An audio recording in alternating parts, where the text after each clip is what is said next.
7 ideas for those who want to develop every day. These tips will help you become a better person, recover your strength and find inspiration. 1.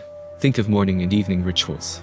When it comes to morning rituals, the example is usually given of some billionaire, or say that Barack Obama starts the day with a cardio workout, and Jane Austen in the morning played the piano, cooked breakfast and sat down to write. That may be inspiring, but let's be honest. A morning workout or meditation alone won't make you president or a great writer. But they will help you structure your day and make it more organized.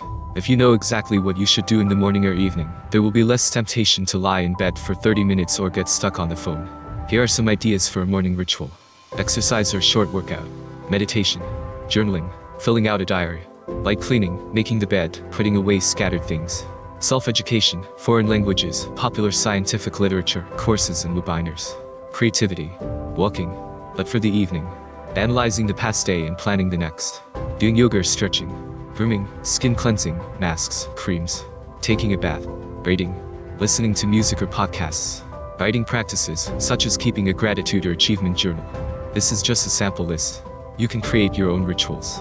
It's a good idea to include activities that make you happy, align with your goals and values, and that you don't have time for during the day. Just assess your capabilities adequately and plan only those tasks that you really have time to accomplish. 2. Create a motivational notebook for yourself. This is a pocketbook that will inspire you, remind you of your goals, and help you stay on track. You can refer to it if you're discouraged, confused, or drowning in procrastination. Choose a compact, sturdy, and pretty notebook. Write in it your core life values, your mission, how you see it, long and short-term goals and plans for achieving them, your core strengths, mottos that motivate you, mentors that help you calm down and support you, positive feedback you've received, customer feedback, praise from peers and supervisors, inspirational quotes. You can also add pictures that illustrate your goals. Any creativity is welcome. This is your personal pocket motivator. Make it and design it however you like. You can, by the way, have not a paper notebook, but a document in the cloud. Look for your blind spots. These are weaknesses or features that you do not know about, but worth working on. For example, intolerance of certain categories of people or lack of certain skills and competencies. To identify such blind spots, blogger Celestine Chua suggests 42 practical ways to start working on self-improvement life hack to pay attention to what makes you mad. If some phenomenon or event affects you, you can try to understand the reasons and work on them. For example, you are terrified of modern bloggers. You think they are engaged in nonsense, and that the money they get too easily. Maybe you are mad for a reason, but because you yourself would like to earn money by creating content, but you do not dare or cannot find a good idea. So it's worth thinking in that direction. Another example. You are afraid of corporate events and any crowded events in general. Yes, the reason could be that you're just an introvert. But what if you're afraid because you lack the ability to communicate, network and make connections? That's a reason to learn more about networking and practice it more. 4. Ask for feedback more often. Even the most rational and sober-minded person finds it difficult to adequately assess himself. A good way to learn about your progress or identify areas of growth is to listen to what others are saying about you.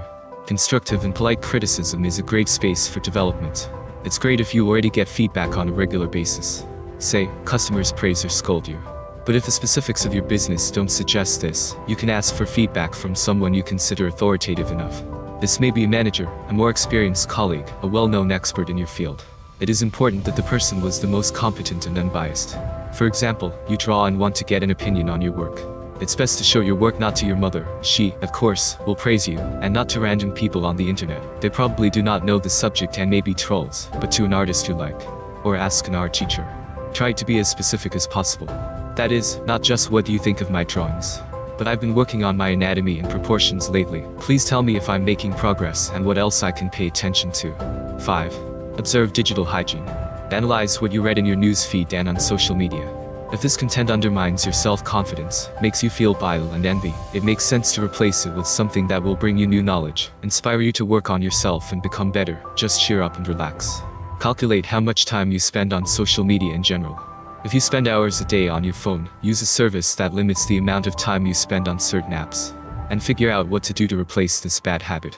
Maybe it'll be books, crafts, or podcasts, any simple activity that will allow you to cope with boredom and anxiety. 6.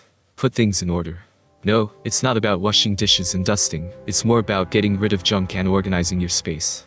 If you devote at least 10 to 15 minutes to it every day, your things and papers will always be in order. And that's important, because clutter wastes precious minutes, makes us angry, frustrated, even though we could be doing something more productive. A well-organized space makes all the difference in any business. As the saying goes, sharpen the axe first, then chop the wood. You can do small tasks each day to help rid the house of unnecessary items. Say, take apart one shelf at a time in the closet or clear the desktop of anything unnecessary. Or maybe delete unnecessary emails and sort files on the computer into folders, because order in the virtual space is also important. 7. Spend time alone with yourself. Keep a journal, meditate, reflect, draw, walk alone. Invite yourself to museums, cafes, movies, and shopping. All this helps to take a break from other people, to calm down, to filter the views and judgments imposed on you, to hear yourself better, and understand what you really need. Try to practice solitude every day. Svetlana Goncharova, author of books on time management for young moms, suggests Sveta Goncharova. Spoiled bag. The perfect filler. Flymama.info an interesting idea, which is called spoiled bag. The idea is to collect items in a bag or box that help you relax and fill you with energy and inspiration, and take time every day to retreat with this set. This technique will work for not just moms and not just women, but for everyone in general. In the pampered bag you can put a book, candy, headphones that you plug into your phone to listen to music or podcasts, a notebook and a pen, scrapbook and pencils, something for crafts, a face mask, scented candles, kinetic sand or slime. The list can be anything. The main thing is that these things make you happy. Another way to spend time alone with yourself is through creative dating, according to creativity expert Juliet Cameron in her book, The Artist's Way. On such a date, you can go anywhere, or even stay home, and do whatever you want. But there are a couple of conditions. First, the activity shouldn't be routine. It's even better if you've never done it before. And secondly, it must fill you. To give new impressions and emotions, lead to interesting ideas and thoughts, and in the end just to please and calm you. Thirdly, on a creative date, you should go alone. Here are a few ideas of what you can do. Take a walk around the city with a camera, take a dozen or two shots. Go to a second-hand bookstore, browse books, and if you like something, buy it. Attend a creative masterclass.